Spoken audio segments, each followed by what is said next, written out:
बिस्मिल्लाहिमिनश्शैतानिर्रजीम बिस्मिल्लाहिर्रहमानिर्रहीम अस्सलामुअलैकुम व रहमतुल्लाहि व बरकातहू। हाज़रीन और सामीन, कैसे हैं आप सब लोग। मेरा नाम आतिफ़ सलीम भट्ट है और मेरा ताल्लुक़ फैसलाबाद पंजाब पाकिस्तान से है। आप सब लोग मेरा यूट्यूब चैनल देख रहे हैं। आप सब से इल्तमास है कि आप सबको अगर मेरी वीडियोस पसंद आ रही हैं तो बराए मेहरबानी बेल आइकन पर प्रेस करें। इसके अलावा लाइक और कमेंट बॉक्स में भी अपने ख़यालात का ज़रूर इज़हार कीजिएगा। आप सबकी दुआएं मेरी ज़िंदगी का अहम हिस्सा हैं। अपनी नेक दुआओं में मुझे भी याद रखिएगा। जी जनाब, आज मुझे आप सबसे जिस बारे में बात करनी है वो मुझे बात करनी है article 199 constitution of Islamic Republic Pakistan 1973 के बारे में, और इसके अलावा इसका जो कॉम्बिनेशन सेटल होता है ऑर्डर 21 के साथ, इस बारे में मुझे आपसे वजाहत करनी है। चलिए अपनी वीडियोस की तरफ चलते हैं। आर्टिकल 199 जो है ये एक इंटरनेशनल आर्टिकल है। ये कौन कौन से ममालिक में अप्लाई होता है जनाब? ये पाकिस्तान, भारत, श्रीलंका, अमेरिका, बरतानिया, बांग्लादेश, श्रीलंका और इस तरह के दूसरे बहुत सारे ममालिक में एप्लीकेबल है। और इसके बहुत सारे जो 99% डिसीजन है इस आर्टिकल की मदद से लिए जाते हैं। इस आर्टिकल की मदद से किसी भी ऑथराइज पर्सन के वारंट अरेस्टेशन जारी हो जाते हैं। किसी भी ऑथराइज पर्सन को आप लॉकअप कर सकते हो, सिविल प्रिजन में भेज सकते हो, मुख्तलिफ एक्टिविटीज़ आप परफॉर्म कर सकते हो। हत्ता कि इसमें ये भी कोई क्राइटेरिया फिक्स नहीं है, इसमें आप किसी जज को भी अरेस्ट करवा सकते हो। जी जनाब, अब हम लोग बात करते हैं ऑर्डर 21 के बारे में। ऑर्डर 21 क्या होता है? ऑर्डर 21 जो है ना वो ऑनरेबल हाई कोर्ट के 106 ऑर्डर्स का मजमूआ है, यानी सबमिशन ऑफ 106 ऑर्डर्स। इसको कहते हैं ऑर्डर 21। ऑर्डर 21 किस किस चीज़ को डील करता है? ऑर्डर 21 परमानेंट इंजंक्शन के जितने केसेस हैं इन सब को डील करता है। यानी परमानेंट इंजंक्शन का मतलब है कि प्रॉपर्टीज़ के जितने भी मसाइल हैं इनको वो डील करता है। इसके अलावा सिविल नेचर्स की जितनी भी मुश्किलात लोगों को पेश आती हैं उसको डील करता है, जिसमें जहेज़ का मसला होता है, शादी का मसला होता है, मकान का मसला होता है, रेंट का मसला होता है, पैसों का मसला होता है, बिज़नेस का मसला होता है, गुडविल डैमेज का मसला होता है, रिकवरी का सूट होता है। इस तरह के जितने भी शूटिंग्स हैं ना इनको ये डील करता है ऑर्डर 21। इसमें सवाल ये पैदा होता है कि कौन कौन सी डिग्री जो है वो एग्जीक्यूटेबल है और कौन कौन सी जो डिग्री है वो एग्जीक्यूटेबल नहीं है। जनाबे आली गवर्नमेंट ने ये जो ऑर्डर स्टैब्लिश किया है ना ऑनरेबल हाई कोर्ट ने, ये अवामुन नास की भलाई के लिए किया है। इसके मुताबिक हर डिग्री जो है वो एग्जीक्यूटेबल है, ख्वाह उसका प्रॉपर्टी से ताल्लुक़ हो, उसका जहेज से ताल्लुक़ हो, उसका माली मामला से ताल्लुक़ हो, यानी फाइनेंशियल मैटर से किसी भी चीज़ का ताल्लुक़ है तो वो डिग्री एग्जीक्यूटेबल है। इसीलिए तो ऑनरेबल हाई कोर्ट की वाज़िया तौर पे डायरेक्शन है ऑर्डर 21 में। ऑनरेबल हाई कोर्ट क्या मेंशन कर रहे हैं, क्या लिख रहे हैं कि जनाब आप लोगों ने किसी भी डिसीजन में डिक्लेरेशन अकेला नहीं लिखना। आप लोगों ने वर्ड कौन सा यूज़ करना है, लाइन कौन सी यूज़ करनी है, प्रॉपर सेंटेंस कौन सा यूज़ करना है, प्रॉपर लीगल टर्मिनोलॉजी कौन सी यूज़ करनी है। आपने लिखना है declaration along with permanent injunction. ठीक है, परमानेंट इंजंक्शन का मतलब है कि डिग्री क्या है, एग्जीक्यूटेबल है। आप जीते हुए केस हर डिग्री एग्जीक्यूटेबल है। यहाँ तक समझ आ गई। अब चूंकि हमारे फैसलाबाद में यहाँ पे ऑर्थोडॉक्स स्टाइल चलता है, ना वकील को किसी चीज़ का पता है, ना ही हमारे जितने बहन भाई सिविल जजेस बने हुए हैं उन्हें किसी चीज़ का पता है, दोनों ही एक दूसरे के ऊपर डिपेंडेंट हो जाते हैं। तो वो क्या लिख देते हैं कि जनाब इसको कोई बिनाए दावा हासिल नहीं है। तो ये लॉ किसने बनाया है? ये सिविल कोर्ट की भी पेरेंट्स ब्रांच ने, यानी सिविल कोर्ट के माँ बाप ने, जिसे honourable high court of Pakistan कहते हैं, उसने 106 जजमेंट्स के मुताबिक बनाया हुआ है। 106 ऑर्डर्स का मजमूआ है। जैसा कि अगर एक बंदा लिख देता है कि जी enabling all provision of law, तो वो क्या मेंशन कर रहा है कि मुझे सारा कुछ चाहिए, वो तमाम चीज़ें चाहिए। तो ये एग्जीक्यूटेबल है। और जो सिविल कोर्ट है ना, सिविल कोर्ट की इंस्ट्रक्शन जो बनती है वो अपनी पेरेंट्स ब्रांच को एज इट इज़ परस्यू करने का पाबंद है। 100% उसने उस चीज़ पर इम्प्लीमेंटेशन कराना है, अमल दरामद करवाने का पाबंद है। अपनी मर्जी से कुछ नहीं कर सकते जो है। उन्होंने अब जुरिडिक्शन क्या लिखी है, इसकी जुरिडिक्शन उन्होंने वाज़िया तौर पे ये मेंशन किया है कि आपने जिस कोर्ट से डिग्री ली है वहाँ पे इसकी आपने एग्जीक्यूशन करवानी है। किसने लिखी हुई है? इनकी पेरेंट्स ब्रांच ने, जिसे ऑनरेबल हाई कोर्ट कहते हैं। ऑनरेबल हाई कोर्ट ने ऑर्डर 21 कब इंट्रोड्यूस करवाया था? Honourable high court of Pakistan ने ऑर्डर 21 जनाब 2018 में अमेंडमेंट के मुताबिक इंट्रोड्यूस करवाया था। और ये कौन से प्रोसीजर को फॉलो कर रहा है? ये सिविल कोड प्रोसीजर 1908, यानी अमेंडमेंट किसने की थी? सिविल कोड प्रोसीजर 1908 में की थी। किसने की थी? ऑनरेबल हाई कोर्ट ने, मुख्तलिफ अपने ऑर्डर से, मुख्तलिफ अपनी जजमेंट से। कौन से ईयर में की थी? 2018 में की थी। चलिए जनाब, अब फेज़ 1 की तरफ चलते हैं। फेज़ 1 में होता क्या है? फेज़ 1 में एक पर्सन कोर्ट के पास जाता है, यानी ट्रायल कोर्ट के पास जाता है, ऑनरेबल सिविल जज के पास जाता है। वो उन्हें कहता है कि जी मेरी फ़लाँ जगह प्रॉपर्टी है और उस पर फ़लाँ बंदा या परमंदों का ग्रुप जो है वो इंटरफेरेंस कर रहा है, तो आप इसमें ना मुझे स्टे ऑर्डर इशुएंस कर दें।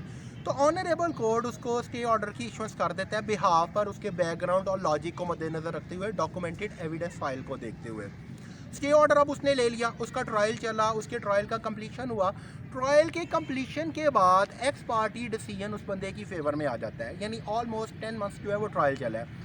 अब उसका जो ट्रायल चला है वो किस किस तरह चला है, ये मैं शॉर्ट में आपके साथ इलेबोरेट करता हूँ। इसमें मैं अपने केस की एग्जांपल ही ले लेता हूँ। इस ट्रायल में वो पार्टीज़ को नॉमिनेट करता है, पार्टीज़ के अलावा एक ग्रुप होता है, ग्रुप को नॉमिनेट करता है वो रिस्पोंडेंट्स के। अब रिस्पोंडेंट्स किसे कहते हैं?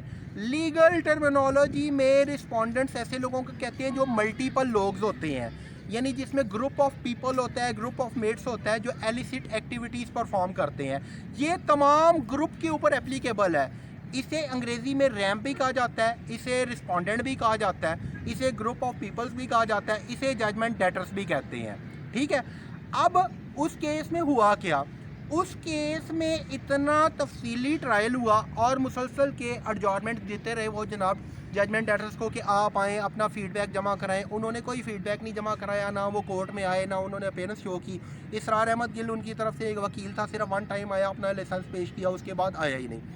उसमें उस बंदे ने जिस टाउन डेवलपर से ख़रीदा था, यानी मैंने जिस टाउन डेवलपर से ख़रीदा था, उन्होंने अपनी कौंसल यानी लीगल कौंसल अपने एडवोकेट को मेरी फेवर में बिठाया, यानी मेरे हक़ में उन्होंने गवाहियाँ दी कि हमारे वालिद साहब से इन्होंने ख़रीदा था, हम रियल टाउन डेवलपर है। अब लेने वाला कह रहा है कि मैंने इससे लिया, देने वाला कह रहा है मैंने इससे दिया है। ठीक है जी। तो इन्होंने मेरे प्लॉट का तयन करवा दिया कि जनाब कॉर्नर प्लॉट है। यहाँ तक मेरी बात की समझ आ गई। इसके बाद एक्स पार्टी डिसीजन मेरी फेवर में आया था, ऐसे डिग्री एग्जीक्यूट, यानी इतने तफसीली ट्रायल के बाद इसका डिसीजन आ रहा है डिग्री होल्डर्स आतिफ सलीम भट्ट और उमैर सलीम भट्ट की फेवर में। यानी एक रैम डिसीजन है जहाँ पे टाउन डेवलपर आके ख़ुद उनके हक़ में विटनेसेस दे रहा है, गवाहियाँ दे रहा है। अब ये जजमेंट कब पास हुई थी? ये जजमेंट पास हुई थी 3/4/2021 को, यानी 3 अप्रैल 2021 को पास हुई थी। और ये डिसीजन की कौन सी कैटेगरी है जनाब? फेज़ 2 में मैं आपको इलेबोरेट कर रहा हूँ। डिसीजंस की 2 कैटेगरीज होती हैं। नंबर 1 कैटेगरी को कहा जाता है रैम्प डिसीजन, नंबर 2 कैटेगरी को कहा जाता है पर्सनल डिसीजन। ये जो डिसीजन है ये रैम्प कैटेगरी में है, जो पूरे ग्रुप के ऊपर एप्लीकेबल होता है, माफिया पे एप्लीकेबल होता है, एक से ज़्यादा लोगों पे एप्लीकेबल होता है, 50, 100, 150, 200 या उनके फैसिलिटेटर्स जितने, उन सब के ऊपर एप्लीकेबल होता है। उसे रैम्प डिसीजन कहते हैं। यहाँ तक समझ आ गई बात की। इसके फेज़ 3 की तरफ चलते हैं। जो भी डिग्री पास हो जाती है परमानेंट इंजंक्शन की, जैसा कि मैंने आपको कुछ देर पहले अर्ज़ की और मैंने आपको ब्रीफ किया उस बारे में, ऑर्डर 21 के मुताबिक enabling all provision of law, इसको रूल डील करता है रूल 10, रूल 20। इसके अलावा इसको रूल डील करता है 32(5) जो है। तो वो तमाम डिग्रीज एग्जीक्यूटेबल हैं। ये पेरेंट्स ब्रांच कह रही है सिविल कोर्ट की, honourable high court of Pakistan 2018 के मुताबिक, जो उसमें अमेंडमेंट हुई थी सिविल कोड प्रोसीजर 1908 में। समझ आ गई यहाँ तक? फेज़ 3 में जो भी डिग्री पास होती है उसको आप एग्जीक्यूट करवाते हो, अमल दरामद करवाते हो, आप रिलीफ लेना चाहते हो। आपने देखा कि ये लोग बाज नहीं आए उस प्रॉपर्टी में इंटरफेरेंस करने से। इसमें कौन कौन सा बंदा शामिल है? इसमें जनाब ये तमाम लोग शामिल हैं, जैसा कि मंजूरा बीबी ज़ौजा मोहम्मद सदीक वल्द नामालूम, फ़रहान अली वल्द मोहम्मद सदीक, शबीर अहमद वल्द बशीर अहमद, ये मंजूरा बीबी का भतीजा है। ठीक है जी। इसके अलावा मोहम्मद नदीम वल्द मोहम्मद रफ़ीक, मुख्तार वल्द नामालूम, आतम एनस वल्द मोहम्मद बूटा, इसके अलावा सलीम, अरफान और जितने इनके तमाम ग्रुप मेंबर्स हैं वो शामिल हैं। जैसा कि मैंने आपको ब्रीफ किया है कि ये एक रैम्प डिसीजन है। ठीक है जी। रेमडेसिविर है जो तमाम लोगों पे एप्लीकेबल है। अब कोर्ट के ऑर्डर के बावजूद मैंने कंस्ट्रक्शन स्टार्ट की, इन लोगों ने कंस्ट्रक्शन को डिमोलिश कर दिया। एटलीस्ट इन लोगों ने 4 टाइम्स मेरी कंस्ट्रक्शन को डिमोलिश किया इन्होंने जो है। और इन्होंने एक हथकंडा ढूंढा यहाँ पे। जैसा कि मैंने आपको बताया कि हमारा जो लीगल सिस्टम है ना वो प्रॉपरली सिक्योर नहीं है। इसकी भी मैं आपको एक एग्जांपल भी कोट करूँगा और इसका इम्पैक्ट क्या हुआ ये भी मैं आपके साथ शेयर करूँगा इसी वीडियो में। इन्होंने जाली रजिस्ट्रीज बनानी शुरू की। अब एक रजिस्ट्री जो थी वो टाउन डेवलपर बना रहा था, वो जेन्युइन है। उनकी कौंसल का नाम क्या था? राना मुर्तज़ा हकीम साहब, जो कि आजकल करंट सेक्रेटरी हैं डिस्ट्रिक्ट बार एसोसिएशन फैसलाबाद के। अब नौसरबाजों ने अपने तौर पर ही इसकी सर्विस किसी टाउन डेवलपर ने हासिल नहीं की, अतवेंस ने इसने खुद ही रजिस्ट्रियाँ बनानी शुरू कर दी, ना किसी टाउन डेवलपर ने हायर की हैं। फ्रॉडुलेंट एक्टिविटीज़ के लिए, लोगों को महरूम करने के लिए, एक भत्ता ग्रुप बनाने के लिए। अब कभी ये चंगेज़ अहमद खान अकड़ की गोदी में बैठा होता है, कभी ये किसी की गोदी में बैठा होता है, कभी ये किसी की गोदी में बैठा होता है। इसका चैम्बर नंबर क्या है? इसका चैम्बर नंबर 39 है, अल्लामा इकबाल लॉ बिल्डिंग में, डिस्ट्रिक्ट कोर्ट फैसलाबाद में जो वाक़या है। और इस शख्स ने इसी तरह की कोई 30 से 35-40 जाली रजिस्ट्रीज़ बनाई हैं। उन रजिस्ट्रीज़ का कोई इंतकाल नंबर ही नहीं। इसने ये गैंग शुरू कैसे किया? इसने ये गैंग ऐसे शुरू किया कि मंजूरा बीबी, फरहान, सदीक, शबीर, नदीम, ये सारे वहाँ पे किराए के घरों में रहते थे। मंजूरा बीबी के नाम पे तो कोई प्लॉट है ही नहीं, उसका बेस पॉइंट क्या है? 0 जो है। इसने मंजूरा से एक प्लांटेड बंदा किया, प्लांटेड बंदे को इसने नाम दिया इफ्तिखार का। अब मंजूरा के नाम पे जब वो रजिस्ट्री नहीं है या प्लॉट में ऑनरशिप ही नहीं है या एग्जिस्टेंस ही नहीं है, तो वो किस चीज़ को सेल कर रही है? उसने एक जाली रजिस्ट्री क्रिएट की इफ्तिखार के नाम की जी, मंजूरा बीबी, उसको इफ्तिखार को जी, जो एक इसी का एक प्लांटेड किया हुआ इन गैंगस्टर का एक बंदा था, उसे प्लॉट सेल कर रही है जी। ठीक है, उसकी इन्होंने एक मैनुअल रजिस्ट्री बनाई। कौन से सन में बनाई? 2015 में, जबकि 2015 में तो कंप्यूटराइज रजिस्ट्रीज बन रही थी। ठीक है, गैर कानूनी काम किया। और उसका इंतकाल नंबर है ही नहीं रेवेन्यू रिकॉर्ड में, ना मंजूरा के नाम पे कोई सेल डीड है, ना कोई इंतकाल नंबर है। इफ्तिखार के नाम पे भी देखा जाए तो सेल डीड क्या हुई? 0। इंतकाल नंबर उसके नाम पे भी कोई नहीं है। अब इफ्तिखार गैर कानूनी तौर पे प्लॉट किसको सेल कर रहा है? इफ्तिखार सेल कर रहा है जी नदीम को। ठीक है जी, जब बेस पॉइंट ही 0 है तो सारा कुछ क्या 0। नदीम के नाम के ऊपर भी कोई इंतकाल नंबर नहीं है, जाली रजिस्ट्री बनाई हुई है इसने उसकी जो है। रजिस्ट्री ब्रांच अर्बन 2 फैसलाबाद की मदद से रजिस्ट्री हर एक की बन जाती है। जैसा कि हम सारे जानते हैं कि सिविल जजेस जो है ना वो किस चीज़ को एक्सिबिट ज़्यादा करते हैं? रजिस्ट्री पे तो वो अपनी स्टैंप लगा देते हैं, लेकिन वो ज़्यादा प्रीफरेंस देते हैं फ़र्द परफॉर्मे को, जहाँ से इंतकाल नंबर की वेरिफिकेशन होती है, जो कि कलेक्टर के यहाँ से होती है। कलेक्टर से पता चलता है कि इसका सिलसिलाकार है। जब इंतकाल नंबर ही नहीं है तो फ़र्द जमाबंदी नहीं है, फ़र्द जमाबंदी नहीं है तो खेवट, खतरा, खसूनी नंबर नहीं है, कुछ भी नहीं है। इसका जो है सारा कुछ ही बोगस है, जाली है, उसने बनाया हुआ जो है, उस नमूने ने जो है जालसाज ग्रुप है और गोदियों में लोगों की बैठा होता है जो है, और कंपेन ऐसे चलाता है कि जिसना पता नहीं कितना ट्रांसपेरेंट पर्सन है। अच्छा, अब हुआ ये कि नदीम ने अपनी जाली रजिस्ट्री को इस्तेमाल करते हुए मेरे कंस्ट्रक्शन वर्क में कोर्ट के डिसीजन आने के 48 दिन बाद, मेरा डिसीजन कब आया है? 3/4/2021 को। इसने 20/5/2021 को मेरे खिलाफ जो है वो स्टे ऑर्डर की इशुएंस करवाई है जी कोर्ट में। अब इसने जो स्टे ऑर्डर की इशुएंस करवाई है वो कैसे करवाई है? इसमें इसने अपनी जाली रजिस्ट्री यूज़ की है। जाली रजिस्ट्री पे उसकी इंतकाल नंबर क्या लिखा हुआ आ रहा है, जो कि रजिस्ट्री तक महदूद है। लैंड रिकॉर्ड में उसका कोई रिकॉर्ड नहीं, इंतकाल नंबर उसका है कोई नहीं। उस पर नंबर आ रहा है 45,915। इफ्तिखार से वो ख़रीद रहा है, उसकी रजिस्ट्री पे नंबर क्या आ रहा है? 38,728। इसको जो इन्होंने जाली फ़र्द बना के दी हुई है उसके ऊपर एक नया ही नंबर डिस्कवर हो रहा है। वो नंबर क्या है जी? 61094, ताकि कोर्ट के डिसीजन आने के बावजूद ये शख्स जो है ये अपनी कंस्ट्रक्शन ना कर सके, हम लोग ऑब्स्ट्रक्शन क्रिएट करें, हर्डल क्रिएट करें। अब जैसा कि मैंने आपको बताया था कि रीडर साहिबान बड़े काम दिखाते हैं, रीडर ने उसे पढ़ा ही नहीं है, तो पहले स्टेप पे मिसमैचिंग इनकी अपनी डॉक्यूमेंटेशन में हो रही थी। और इनका एक और नौसरबाज ग्रुप है वकीलों का, उसका नाम क्या था? चौधरी महमूद मान। इसका चैम्बर नंबर क्या है जी? 236, सूफी बरकत अली लॉ बिल्डिंग फैसलाबाद। ठीक है जी, ये मैंने आपको इस नमूने का भी चैम्बर नंबर बता दिया। आता वैंस के बैक साइड पे इसका चैम्बर आता है। खुद ही जाली रजिस्ट्रियाँ बनाते हो और ख़ुद ही दूसरे शरीफ लोगों के ऊपर आप केस करते हो। जज ने वो केस की एक्सेप्ट कर लिया, स्टे ऑर्डर दे दिया उसने जो है। अब जब उसने स्टे ऑर्डर दिया तो ये केस चलना शुरू हो गया कोर्ट में। अब उसके अंदर जी उनमें बयान हल्फी किस किस का जमा हुआ है। बयान हल्फी जी नदीम ने अपना जमा कराया हुआ है खुद ही सिविल कोर्ट में, शबीर अहमद वल्द बशीर अहमद ने जमा कराया हुआ है, उसके अलावा जी सलीम ने जमा करवाया हुआ है, और उसके अलावा शबीर अहमद वल्द मोहम्मद रफ़ीक ने जमा करवाया हुआ है। और रजिस्ट्री इन्होंने किसकी यूज़ की हुई है, आतम हैंस की यूज़ की हुई है। यानी इनकी इन्वॉल्वमेंट अब इस केस में कैसे हो रही है, किसी की डॉक्यूमेंटेड थ्रू हो रही है और कईयों की बयान हल्फी के थ्रू हो रही है। खुद ही लोग कोर्ट में जा रहे हैं, खुद ही केस कर रहे हैं, खुद ही अपना एडमिशन और कन्फेशन कर रहे हैं, और खुद ही वो बता रहे हैं कि मंजूरा से इफ्तिखार से और इफ्तिखार से जी नदीम ने ख़रीदी थी कि हम लोग जाली रजिस्ट्रीज़ का कारोबार कर रहे हैं। मेरी तामीर को इन्होंने गिरा दिया, रुकावट क्रिएट की ताकि मैं ना कर सकूँ। अब हुआ ये कि मुझे तो पता था कि इनकी सारी रजिस्ट्रीज जाली हैं। इनका ये था कि जी ब्लैकमेल करेंगे, इससे पैसे लेंगे। आतम हैंस के बाप का नाम है मोहम्मद भुट्टा। ये एक माली था, गवर्नमेंट सेक्टर से माली की जॉब से ये रिटायर हुआ है। चचा जो है इसका, उसका नाम है मुख्तार। वो लोगों को घेर के जाली रजिस्ट्रीज बनाता है जी।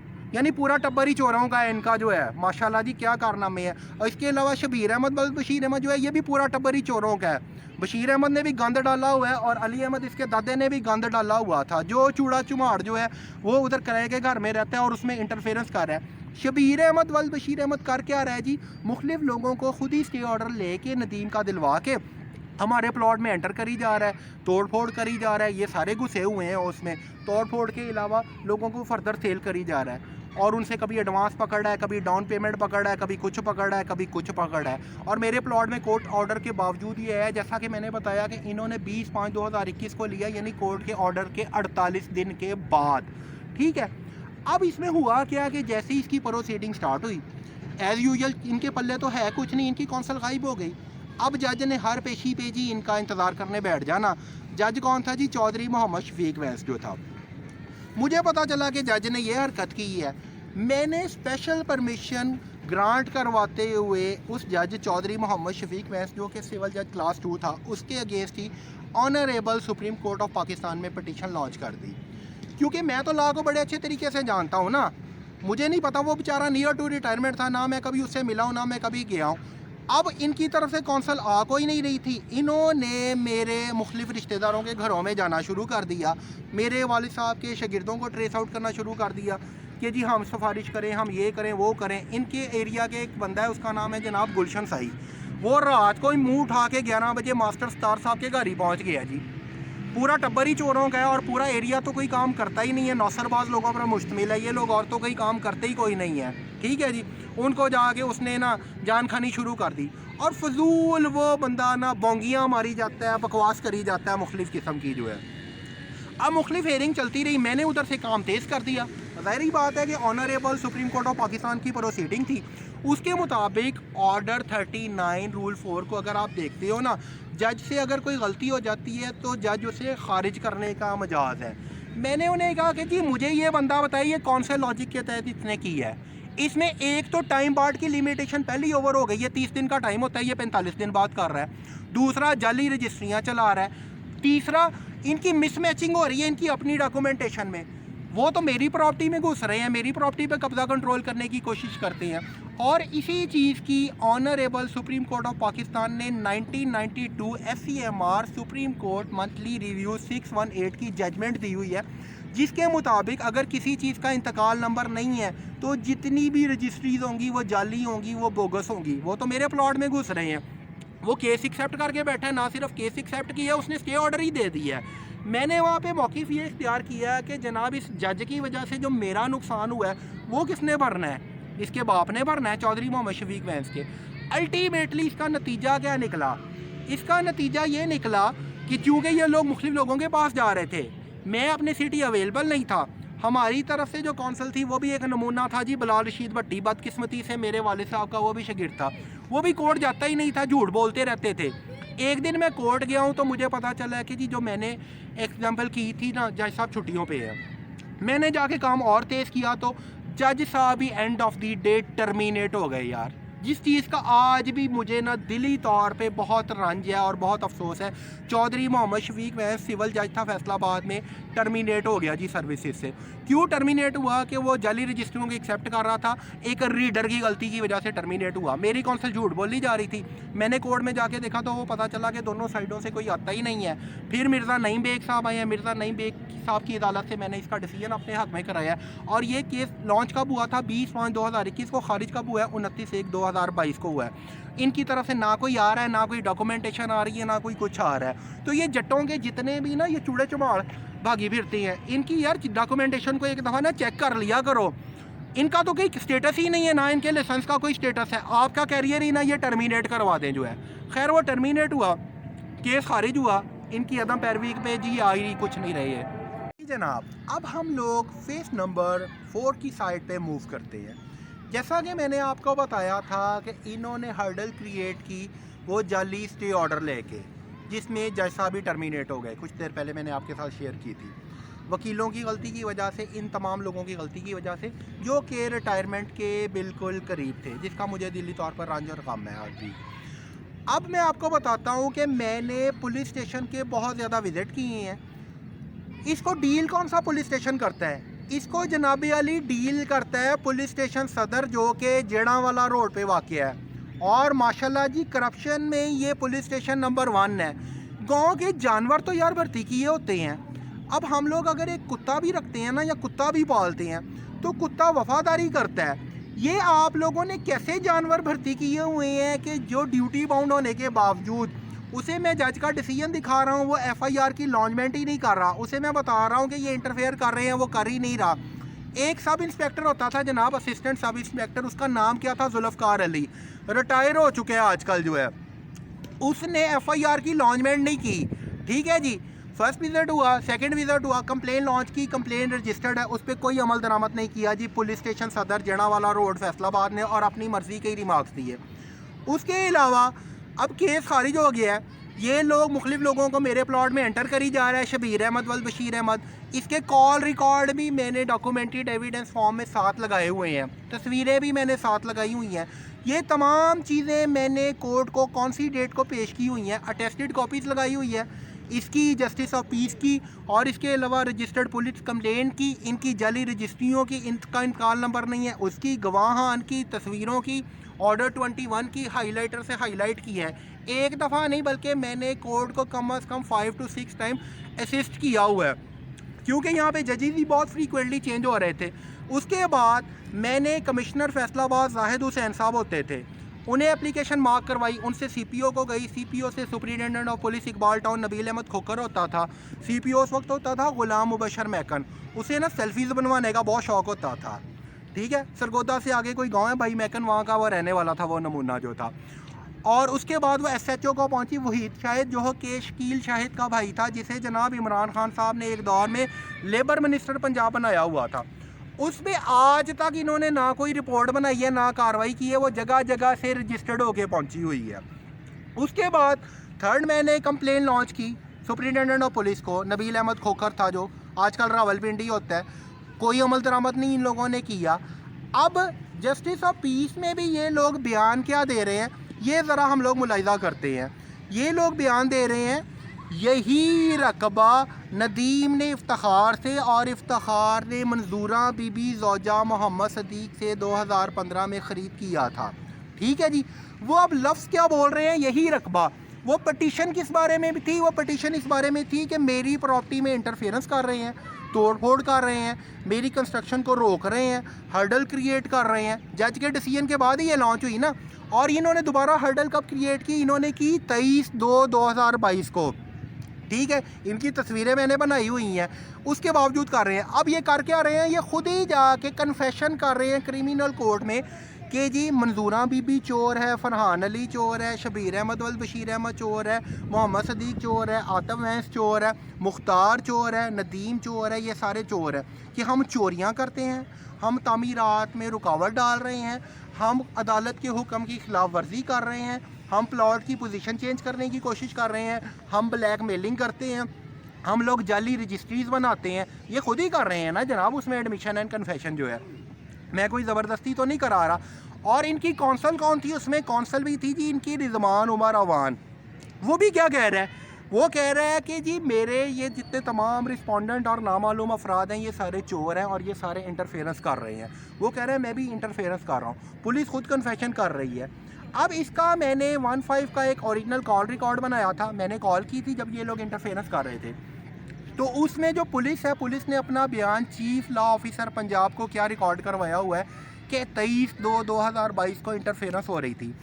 वो कौन है जी chief law officer Punjab, Punjab safe city authority Lahore. वो पुलिस डिपार्टमेंट्स की पेरेंट्स ब्रांच है, यानी बाप है वो पुलिस डिपार्टमेंट का। वो कहता है जी इंटरफेरेंस हो रही थी, पुलिस की अपनी स्टेटमेंट्स ही मैच नहीं कर रही। इन्होंने FIR की कोई लॉन्चमेंट नहीं की, काउंटरफेट एक्टिविटीज़ को साथ लेके चल रहे हैं। अब ये जो रिकॉर्ड है पंजाब सेफ सिटी अथॉरिटी का, ये किसी कोर्ट में चैलेंजेबल नहीं।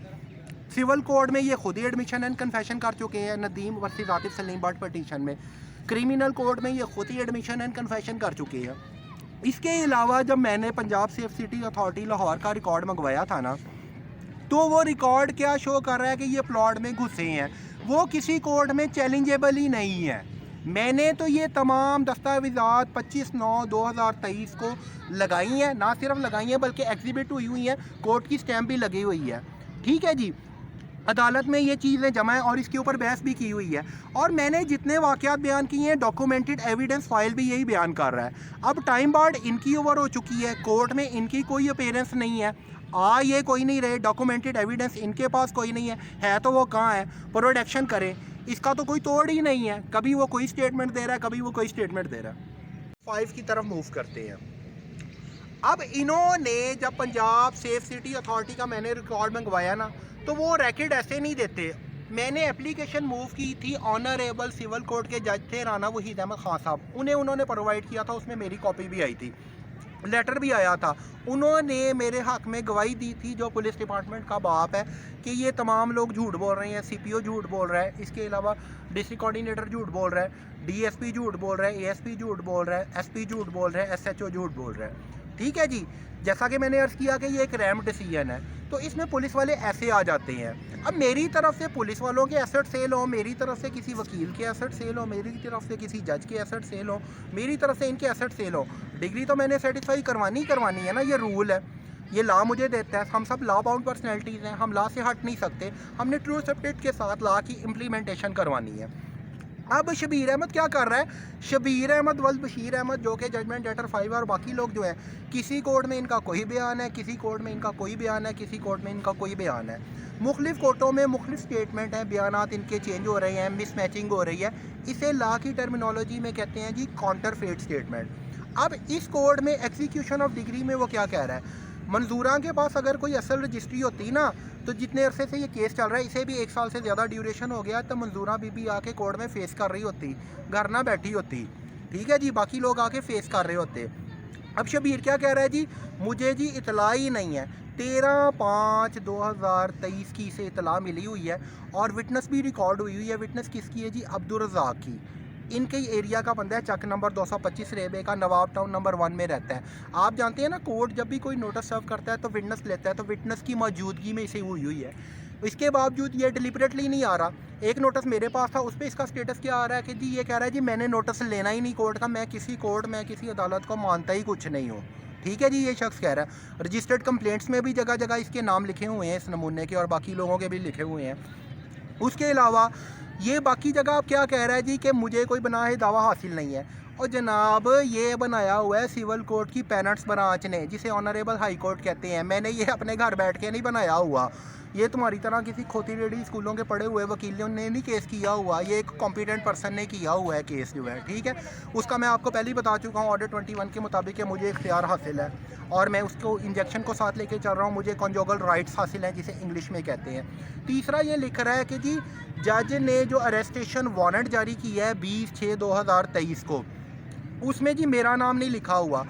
वो एप्लीकेशन 2 के अगेंस्ट जारी हुआ है, उसमें उसने मेंशन क्या किया हुआ है, उसने मेंशन किया हुआ है जजमेंट डेटर्स। जजमेंट डेटर्स का मतलब है तमाम लोग, रिस्पोंडेंट्स, ग्रुप ऑफ पीपल जो है, उसमें तुम भी आती हो। कहाँ फिर रहे हो, इंग्लिश उर्दू पढ़नी ही नहीं आती इनके वकीलों को, पता नहीं कहाँ फिरते रहे हैं। ज़ाहिर है टेक्निकल जैसे लो क्लास स्कूलों से पढ़े हैं तो इनका यही हाल है ना। ठीक है जी, उसमें ये लिख रहा है उसके अलावा वो लिख रहा है जी मैंने तो कभी कंटेम्प्ट ऑफ कोर्ट नहीं की। वो कह रहा है जी उमर दराज हरल साहब ही गलत कह रहे हैं कि मुझे तो कोई नोटिस ही नहीं हासिल हुआ। 13/5 को जो नोटिस हासिल हुआ है ना, 13/5/2023 को, और जो गवाही पड़ी है वो किसकी पड़ी है। इसके बाद रिजवान उमर अवान जो कि इनको कह रहा है कि जी मेरे क्लाइंट चोर हैं या जो भी है, उसका चैम्बर नंबर कौन सा है? उसका चैम्बर नंबर है जनाब 39 Atar Ali law building, district court Faisalabad में। चोरों चक्कों का वकील है जनाब, वो खुद भी इसी तरह का वो गैंग शैंग चला रहा है एक जो है। अब वो क्या कह रहा है जी, वो कह रहा है कि जी मेरा एक क्लाइंट ने तो कभी कानून की खिलाफ वर्जी नहीं की, तुम्हें लिखना पढ़ना नहीं आता, जाहिल हो, गवार हो। वो सारी डॉक्यूमेंटेशन एग्जिबिट हो चुकी है और ज़्यादातर का ताना बना किससे है? 23/2/2023 के साथ है। अब मैं फेज़ नंबर 6 की तरफ मूव करता हूँ, फाइनल फेज़ की तरफ। इसमें हम लोगों ने 3 एप्लीकेशन मूव की थी। एक एप्लीकेशन में इनके अरेस्टेशन वारंट जारी हो चुके हैं, मैंने फिल करके जमा भी कराए हुए हैं, वो ऐसे कैंसिल नहीं हो सकते। उसमें या तो इन्हें कोई सिक्योरिटी देनी है या इन्हें अरेस्टेशन सेल में भेजना है। कितनी देर के लिए भेजना है? 1 साल के लिए भेजना है, वो लिखा हुआ है सिविल प्रिजन में जो है। या इनसे नेट कैश जनरेट कराना है, इनके ससाजात गिरवी रखवाने हैं। उसका मैंने आपको मुसवदा भी रेडी करके दिया हुआ है, उस पर भी अभी तक अमल दरामद नहीं हुआ।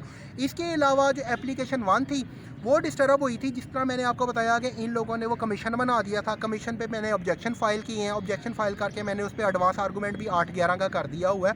8/11/2023 का 25/9/2023 को डॉक्यूमेंटेड एविडेंस फाइल के साथ वो जमा कराए हुए हैं। कमीशन सारी रिपोर्ट बना रहा है 2017 से 19 की, वो कंसर्निंग मैटर ही नहीं है, ठीक है। वो नकाश लियाकत बाजवा था, वो अपनी रिश्वत खाने के चक्कर में था कि जी मैं 30-40 हज़ार रुपया इनसे ठगूंगा। अब जो पहली एप्लीकेशन है यानी दूसरी एप्लीकेशन है, उस पर आपने एज इट इज़ अमल दरामद कराना है, वो डिस्पोज हो नहीं सकती, जिसका मैंने आपको रूल बता दिया, लीगल रूल बता दिया, लीगैलिटी वाइज नहीं हो सकती। उसमें लाजमी जेल भेजना है। उस पर रिस्पॉन्डेंट लिखा है ग्रुप ऑफ पीपल। बाकियों के नाम भी जनाब मैं आपको 26/2/2024 को जमा करवा रहा हूँ, उन सबको आपने गिरफ्तार करना है। रैम डिसीजन आया हुआ है, ग्रुप से मुखातिब है, 1-2 बंदों से नहीं मुखातिब, पूरे ग्रुप से भी मुखातिब है। जिनके नाम दूंगा सबको आपने अरेस्ट करना है, वारंट निकला हुआ है। थर्ड एप्लीकेशन मैंने मूव की थी जी 20/12/2023 को। उसमें अब इनको अलहदा सज़ाओं नहीं है। जैसे ये जवाब आ रहा है टाइम बार्ड वैसे ही ओवर हुई है, ये आ नहीं रहे। जवाब में ये कुछ लिख रहा है, उधर ये कुछ कह रहा है, जजिस के बारे में ये कुछ रिमार्क्स दे रहा है, इसकी तो अपनी स्टेटमेंट नहीं मैच कर रही। इससे प्रोडक्शन ऑफ डॉक्यूमेंट्री एविडेंस का कहना है कि इसकी कौंसल डॉक्यूमेंटेड एविडेंस फाइल लेके आए। अवागोन आके ना बार्किंग करे, आके डॉक्यूमेंटेड एविडेंस फाइल लेके आए, ऐसी लेके आए जिससे साबित हो जाए कि जनाब ये बेगुनाह और बेकसूर है। उस पर तो विटनेसेस भी अंदराज हुई हैं। तीसरी पे तो दोबारा ये चीज़ों की इम्प्लीकेशन हो जानी है। उसके बाद रिलीफ की अलहदा 2 एप्लीकेशंस मैंने मूव करनी है। तो इस वजह से ये डिले टैक्टिक्स यूज़ कर रहे हैं, जानबूझ के ये लोग नहीं आ रहे। तो 2 पे भी अमल दरामद कराएं। और तीसरी में अगर ये कोर्ट नहीं आता, मैंने जो चीज़ें बयान की हैं डॉक्यूमेंटेड एविडेंस फाइल भी यही कह रही है, ये बयान नहीं करता तो इनके वारंट अरेस्टेशन जो है तीसरी में अलहदा जारी होने हैं, दूसरे पे अलहदा अमल दरामद होना है। और इस पर जो पेनल्टी हिट होती है ना, पेनल्टी 2-2 लाख की होती है एक पर्सन को, जो है जितने पर्सन के मैं नाम दूंगा हर पर्सन को 2-2 लाख की होती है। इसके अलावा रिजवान उमर अवान ने इसकी साइट से 5/7/2023 का लाइसेंस पेश किया था। उसके बाद जितनी भी प्रोसीडिंग्स हुई हैं, जैसा कि उसके बाद प्रोसीडिंग हुई है 25/9 की, 25/9/2023 की, ये लोग नहीं आए। हालांकि रीडर ने गलती से लिख दिया था, वो तो डायरेक्शन ही मुझे मिली थी कि ऑब्जेक्शन फाइल करके मैंने रिलीफ का गाइड करना है, इनको तो सुनना ही नहीं था, रिलीफ का केस चल रहा है। ये जो है वो मिक्स कर गया उसमें। फातिमा कयूम साहिबा हमारी बहन है, वो भी मिक्स कर गई हैं, उनको पता पुता कोई नहीं चला। 25/9 के बाद फिर हेयरिंग आई है जी 9/10/2023 की, उस पर ये लोग नहीं आए। उसके बाद आई है जी 17/10/2023 की, उस पर ये लोग नहीं आए हैं। उसके बाद आई है 28/10/2023 की, उस पर ये लोग नहीं आए हैं। उसके बाद आई है 8/11/2023 की, उस पर ये लोग नहीं आए हैं। उसमें वो क्या कर रहा है, सखावत लिख रहा है कि जी मदालिया हाज़िर हो। एक तो यार ये इंग्लिश में लिखवाया करें, मदालिया का तो हक ही नहीं है, डायरेक्शन उसने मुझे दी है। ये एप्लीकेशन 1 की प्रोसीडिंग चल रही है, उनका तो पहले ही वारंट जारी हुआ है। 4 हेयरिंग का केस था, आपने क्या बना दिया। अब इस पर अलहदा वारंट जारी होने हैं, उस पर अलहदा पनिशमेंट मिलनी है, रिलीफ पे अलहदा पनिशमेंट मिलनी है। तो इस पर काइंडली अमल दरामद करवाना शुरू करें। जज़ाकल्लाह खैर, दुआओं में याद रखिएगा। अल्लाह ताला आपका और मेरा हम ये नासिर अल्लाह निगहबान।